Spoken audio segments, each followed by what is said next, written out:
Bonjour tout le monde, bienvenue dans une nouvelle vidéo.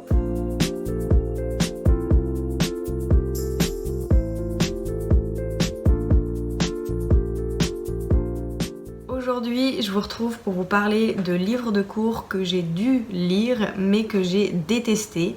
Il y en a 4 et après il y a 2 autres romans un petit peu plus bonus dont je vous parlerai plutôt à la fin. Je suis désolée si la luminosité est pas ouf, il fait extrêmement moche à Bruxelles, vraiment il pleut, il fait froid, donc c'est pas du tout le printemps, c'est nul. Mais c'est pas pour me plaindre de la météo que je viens ici, donc on va commencer tout de suite avec le premier roman. Il s'agit de La Peste d'Albert Camus, et j'avais lu ça quand j'étais au lycée, je crois, quand j'étais en première, et j'avais détesté. L'histoire est assez simple si jamais vous la connaissez pas. En fait, ça se passe à Oran en Algérie et en fait les habitants vont s'apercevoir que des rats meurent, qu'il y a de plus en plus de rats morts dans les rues et petit à petit la maladie qui tue les rats va s'attaquer aux humains et il s'agit de la peste noire. Donc il y aura une grosse épidémie dans la ville qui va tuer énormément de personnes. Et en fait, je n'ai pas du tout aimé parce que je trouvais que c'était extrêmement répétitif, c'était vraiment redondant, les gens faisaient que mourir et j'avais l'impression que c'était que ça quoi. Et c'est un ouvrage qui fait, je sais plus combien de pages il fait, parce que je crois que nous on avait l'édition Larousse donc elles sont toujours un peu plus longues vu qu'il y a des explications. Mais j'avais vraiment pas du tout aimé. Après, quelques années plus tard, j'ai lu L'étranger et j'ai adoré. J'avais trouvé que c'était hyper prenant comme plume et j'avais beaucoup aimé le sujet du roman. Mais est-ce que j'aimerais La Peste si je le relisais maintenant? Je ne sais pas, parce que j'avais trouvé ça aussi assez lent en fait. C'est assez... au début, on voit que voilà, c'est sur les rats et petit à petit, ça va jusqu'aux humains. Donc ce moment est assez progressif, mais après, ça stagne. C'est très lent. Et est-ce que c'est mon souvenir qui est altéré du fait que j'ai pas aimé et que ça fait un petit moment que j'ai lu? Je sais pas, mais en tout cas, peut-être qu'un jour je le retenterai vu que j'avais vraiment... Oula, pardon. Vu que j'avais vraiment beaucoup aimé L'étranger. Peut-être que j'aimerais La Peste aujourd'hui. Est-ce que je m'infligerais de le relire à l'heure actuelle? Pour le moment, c'est non. Un jour, peut-être. Peut-être. Le deuxième roman, et celui-ci, je pense que c'est celui que j'ai le moins aimé de toute cette liste, c'est Madame Bovary de Gustave Flaubert. J'avais dû lire ça en terminale parce que c'était pour mon épreuve de littérature. J'avais soit ça, soit Les mains libres de Paul Éluard et Man Ray. Et Madame Bovary, autant vous dire que j'ai énormément de haine pour ce personnage. Je rends énormément de ressentiment. Je la déteste au plus profond de mon être. Et j'avais trouvé ça tellement chiant. Juste Madame Bovary, c'est une pick me girl, une gold digger qui n'a pas assez de thunes à son goût et son mec c'est vraiment une pauvre vicose, c'est fou. Pour vous résumer rapidement l'histoire, on va suivre du coup Madame Bovary. C'est Emma, son prénom. Elle va se marier à Charles, qui est un petit commerçant, je crois, un truc comme ça. Et elle est pas contente parce que Charles n'a pas assez d'argent et qu'il est pas intéressant, donc elle va se trouver un amant. Mais elle en veut toujours plus, elle veut toujours plus de thunes, machin, et bon bref, pour moi c'est juste ça le résumé. Je vais vous mettre dans la barre d'infos et dans le petit i une vidéo que j'avais adorée quand je l'avais vue quand j'étais en terminale. C'est Jean Rochefort qui résume cette histoire avec des termes un peu plus actuels et un peu plus marrants. C'est une vidéo qui dure pas très longtemps, je crois que ça dure à peu près 5 minutes, donc n'hésitez pas à aller la voir, c'était marrant, c'est assez drôle. Oui, comme je disais, en fait, j'avais détesté le personnage de Madame Bovary. Je trouvais que c'était juste une michto pas contente de sa vie, qui voudrait juste plus de thunes et qui n'en a vraiment pas assez à son goût, qui a pas assez d'attention. Et c'est grave une drama queen en fait, elle est trop chiante. Je vais beaucoup hater dans cette vidéo en général, mais sur ce livre encore plus parce que cette meuf là, elle m'a saoulée. Et vraiment, l'écriture de Flaubert, c'est très beau, hein, mais les descriptions de 10 pages, vas-y, c'est bon, on a compris. Je me souviens très bien d'un passage, je l'ai lu en entier, mais il y a quand même des pages où c'était en diagonale et je squeezais parce que c'était bon, j'avais bien compris les descriptions. Je me souviens très bien qu'à un moment donné, ils sont dans une carriole, je crois, et en fait, ils sont dans un chemin de terre, enfin un petit chemin bordé d'arbres et de nature assez verdoyante et luxuriante. Et pendant 10 pages, il nous décrit le chemin et j'étais là, je sais, j'ai vu, l'herbe elle est verte, c'est super, mais passe à autre chose. Vraiment 10 pages de description, je dis, c'est pas possible. Et je sais qu'il y en a qui adorent Gustave Flaubert pour ça et c'est extrêmement bien écrit. Je vais pas dire le contraire parce que qui suis-je pour juger son écrit, mais c'est bon quoi, on a saisi l'idée. Et je vais vous spoiler la fin pour Charles parce que je trouve que sa fin est tristement drôle. Je vous mettrai le timecode à l'écran si jamais vous voulez ne pas vous faire spoiler.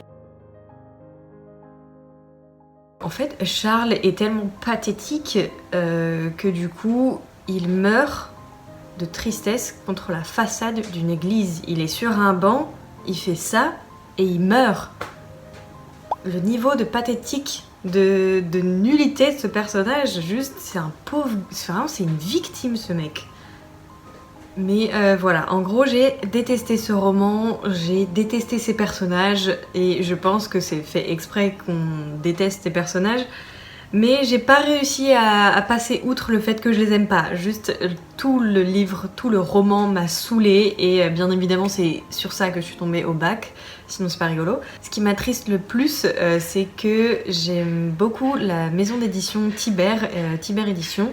Ils font des rééditions de classiques en romans illustrés assez grands, assez épais. C'est un travail vraiment de belle qualité. Et les dessins que je trouve les plus beaux et la couverture que je trouve la plus belle, c'est celle de Madame Bovary. J'ai un peu le seum parce que je me dis ouais ça serait trop stylé, mais je sais pertinemment que je vais pas aimer le relire. Donc voilà, si jamais je vous mettrai en fait tout ce que je vais dire et tout ce dont je vais parler, je vous le mettrai dans la barre d'infos, autant les éditions Tibère, la vidéo, bref, enfin de toute façon comme d'habitude c'est tout le temps en barre d'infos. Et on va passer tout de suite au prochain. Le troisième roman, il s'agit de La Moustache d'Emmanuel Carrère, et celui-ci je l'ai pas lu, mais je l'ai traduit quand j'étais en licence, j'étais en LLCE, et on avait ce qu'on appelait de la version du thème. Et le thème, c'est quand vous avez le texte original en français et que vous voulez le traduire dans la langue étrangère, donc c'est la partie la plus compliquée de la traduction. Et on devait traduire ça du coup en espagnol. Et je trouve que La Moustache à traduire, c'est une tannée. Je vais vous lire le résumé parce que je m'en souviens absolument plus. J'ai essayé de le dire à une amie et c'était hyper fouillis, donc je vais éviter de vous le refaire à vous. Ayant vidé la poubelle sur le trottoir, il trouva vite le sac qu'on plaçait dans la salle de bain, en retira des cotons-tiges, un vieux tube de dentifrice, un autre de tonique pour la peau, des lames de rasoir usagées. Et les poils étaient là. Pas tout à fait comme il avait espéré, nombreux mais dispersés, alors qu'il imaginait une touffe bien compacte, quelque chose comme une moustache tenant toute seule. Il en ramassa le plus possible, qu'il recueillit dans le creux de sa main, puis remonta. Il entra sans bruit dans la chambre, la main tendue en coupelle devant lui, et s'asseyant sur le lit à côté d'Agnès, apparemment endormie, alluma la lampe de chevet. Elle gémit doucement, puis comme il lui secouait l'épaule, cligna des yeux, grimaça en voyant la main ouverte devant son visage. « Et ça, dit-il rudement, qu'est-ce que c'est ?» Si mes souvenirs sont bons, c'est un mec qui pense qu'il avait une moustache, mais qui n'en a pas, ou qui n'en a jamais eu, et... Enfin bref, c'est un mec qui a une moustache, qui n'en a pas, et juste ses proches, ils pensent qu'il avait une moustache, et puis il n'en avait pas finalement. C'est vraiment très peu clair, mais c'est pour vous dire à quel point j'ai été très désintéressée de ce roman. En fait, j'ai surtout eu beaucoup de haine de devoir le traduire chaque semaine, parce qu'en fait, chaque semaine, je trouvais qu'il avait exactement les mêmes conversations, et je traduisais tout le temps bigoté, bigoté, bigoté, bigoté, du coup qui est moustache en espagnol, et je n'en pouvais plus de voir cette... J'allais dire un gros mot. J'en avais marre de voir cette moustache, et... C'était tout le temps les mêmes conversations, juste il était là genre « Mais si, pourquoi vous dites que j'avais pas de moustache, j'en avais une, gna gna gna !» Et ça tourne en rond, on en a marre. Pourquoi pourquoi vous faites ça? Oh là là, c'était toujours la même chose et du coup ça m'a jamais donné envie de le lire. C'était vraiment inintéressant au possible, j'ai vraiment détesté ce truc, que ce soit le résumé du livre, j'étais là ouais ça part un peu dans le bizarre, un peu loufoque, mais j'avais pas trouvé ça intéressant en fait. Qu'il ait une moustache, qu'il n'en ait pas, on s'en fout, enfin... Et puis franchement on traduisait tout le temps la même chose, il était pas content parce que ses proches lui disaient qu'il avait pas de moustache et c'est tout en fait, ça tournait en rond et c'était inintéressant. Et le 4e roman il est un peu lié parce que c'était le même prof qui nous avait fait faire, qui nous avait donné cette lecture. C'était Beatus Ile de Antonio Muñoz Molina. Et celui-ci c'était double peine parce que pareil c'était en licence, on devait le lire, donc on l'étudiait en littérature espagnole et on devait le traduire, donc là c'était en version, donc le texte original en espagnol à traduire en français pardon. Et là vraiment double peine, j'avais je sais plus combien d'heures de cours et... je vais vous lire le résumé et je déverserai ma haine après. En 1969, Minaya, un jeune étudiant, découvre le manuel posthume d'un certain Jacinto Solana, abattu en 1947 par la police franquiste. Désireux d'enquêter sur la vie et la disparition du poète, il se rend à Magma, une bourgade où Solana a écrit son œuvre et où vit encore Manuel, l'oncle de Minaya. J'ai du mal à lire aujourd'hui, hein, ça va pas du tout. En interrogeant les rares survivants de la guerre civile et avec l'aide d'Inès, dont il devient vite l'amant, il fait surgir le passé de Magma et des énigmes que l'on croyait à jamais enfouies dans les silences de la mémoire. Quelle amitié liait Manuel et Jacinto Solana, qui, le 22 mai 1937, a tué Mariana Rios au lendemain de ses noces, qu'a vu et entendu Medina, le médecin de Manuel, et pourquoi Jacinto Solana est-il revenu à Marina peu avant sa mort. En soi, le résumé semble intéressant. Son écriture est fouillie au possible, c'était horrible. Franchement, c'était horrible, que ce soit à étudier et à traduire, parce que, bon, de toute façon, ce prof ne verra jamais cette vidéo. Je suis désolée de le dire, c'était un très mauvais prof de traduction. Parce que en traduction, en général, si on est 25 dans une pièce, on aura 25 traductions différentes d'un même texte. Parce que nos tournures de phrases, nos choix de vocabulaire vont pas être les mêmes. Sauf que pour ce prof-là, la traduction un peu idéale, c'était la traduction que lui donnait. Parce qu'on donnait chacun nos traductions, nos propositions. La version finale, il disait tout le temps « moi je vais dire que ». C'était tout le temps « moi je ». Et je me souviens très bien, un de mes potes s'énervait tout le temps contre lui quand on avait un partiel de traduction et qu'on faisait la correction par la suite, parce qu'ils étaient vraiment tout le temps en désaccord et ça partait toujours hyper loin, où lui il était là « mais je ne comprends pas !» et le prof était là « oui mais c'est comme ça et pas autrement ». Il était vraiment pas assez flexible pour être prof de traduction. Et bref, je m'éloigne complètement, mais ça fait aussi partie du fait que j'ai pas du tout aimé le roman, parce que vraiment, ne pas avoir cette flexibilité sur la traduction et sur les écrits que nous on faisait, c'était hyper frustrant, parce que certaines fois on n'avait pas les bonnes traductions, on faisait des erreurs, il n'y a pas de problème, mais quand ça différait un petit peu, bah c'est pas grave, c'est normal, c'est de la traduction. Bref, revenons-en à l'histoire, j'avais détesté parce que je trouvais que c'était... Ah oui, de base je devais le lire en espagnol, personne ne l'a lu en espagnol dans ma classe, hein, on l'a tous lu en français parce que c'était déjà une tannée à faire en littérature et à traduire, alors on va pas s'infliger non plus de le lire en espagnol, hein. Et même en français c'était extrêmement fouillis comme récit.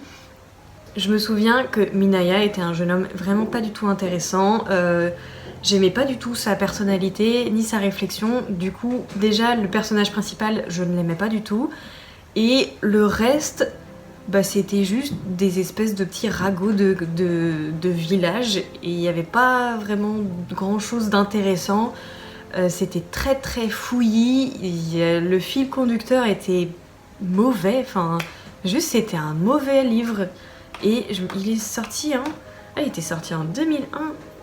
Il date aussi, pourquoi ils nous font traduire ça? Enfin bon bref, voilà, j'avais vraiment pas du tout aimé. Je regarde mes notes et je vois trauma à traduire et à analyser. C'était un peu ça le délire. Et pour finir, je vais vous en parler de deux autres. J'ai regardé aujourd'hui la vidéo de Lucie Alu et elle parle de Lovecraft et je me suis souvenu que je devais lire en licence aussi, c'était en première année.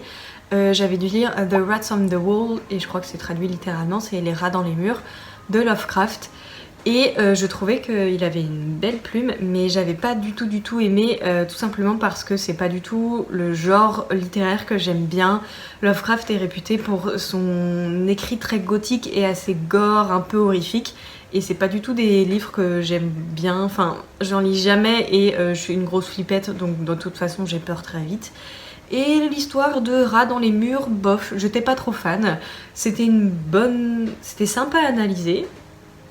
Pendant mes cours de littérature, mais à lire, bof. Donc voilà, c'était la mini parenthèse là-dessus.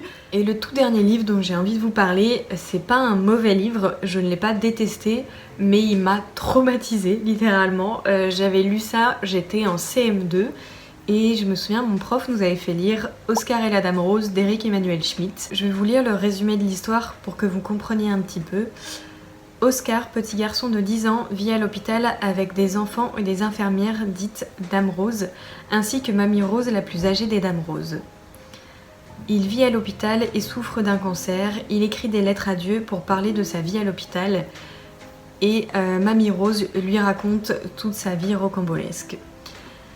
Vu que c'était un petit garçon de 10 ans, je pense que c'est pour ça que notre maître d'école nous l'avait fait lire à cet âge-là. Mais moi j'avais perdu mes arrière-grands-parents à peu près à la même période, ou peut-être 1 ou 2 ans avant, je me souviens plus trop quand ils sont décédés, mais je les ai connus assez longtemps. Donc ça avait été déjà la première fois que je me confrontais à la mort, tout simplement, et en plus à un être cher qui décédait. Ça m'avait beaucoup remué, et le fait qu'on lise ça et que ce soit un enfant qui soit face à la mort aussi jeune, ça m'avait énormément remué et j'avais pleuré toutes les larmes de mon corps pour ce livre. Et je me souviens, il m'avait énormément marqué, c'était assez terrible à lire. Et je l'ai relu en 2021 parce que je l'avais vu en librairie et je me suis dit ah putain c'est vrai, il m'avait beaucoup marqué.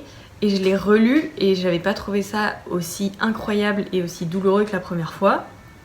Mais ça reste un moment extrêmement marquant de lecture, tout simplement parce que déjà c'est un récit assez dur, enfin c'est un enfant, c'est le système hospitalier, enfin un enfant de 10 ans qui a un cancer au milieu d'autres enfants qui ont des cancers ou d'autres maladies vraiment vraiment affreuses comme ça.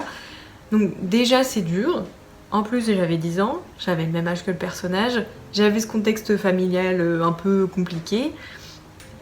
Et tout ça mélangé fait que gros trauma d'enfance. Vraiment, ça m'a traumatisée, ça m'a marqué et c'était horrible à lire quand je me souviens, j'étais là, je pleurais. Mais quand je l'ai relu, c'est un roman, je me souviens, je pensais qu'il était hyper gros. Dans mes souvenirs, il était hyper épais, mais en fait, il fait moins de 100 pages, je crois. Il fait peut-être, moins de 150, ça c'est sûr. Et je l'avais lu vraiment hyper rapidement, parce que je me souviens, c'était écrit assez gros aussi. C'était un beau roman, un moment très marquant, en même temps assez horrible. Voilà, je pense que je l'ai lu trop jeune et le contexte familial a fait que c'était pas fou comme lecture à ce moment-là. Mais quelques années après, je l'ai relu et voilà, c'était une bonne lecture qui restera à jamais comme un grand moment de lecture pour moi, un grand moment dans ma vie de lectrice. Le premier moment où je me suis pris une grosse claque. Bref, j'espère que la vidéo vous aura plu. J'espère aussi qu'elle n'a pas été brouillonne parce que bon, j'avais vite fait préparer ça et j'espère surtout que je me suis pas répétée et que ça ira au moment du montage. Enfin voilà, en tout cas, n'hésitez pas à me laisser un commentaire, à aimer la vidéo, à me dire ce que vous en avez pensé, bref, tout ça. Et nous, on se retrouve très vite pour une prochaine vidéo. Salut!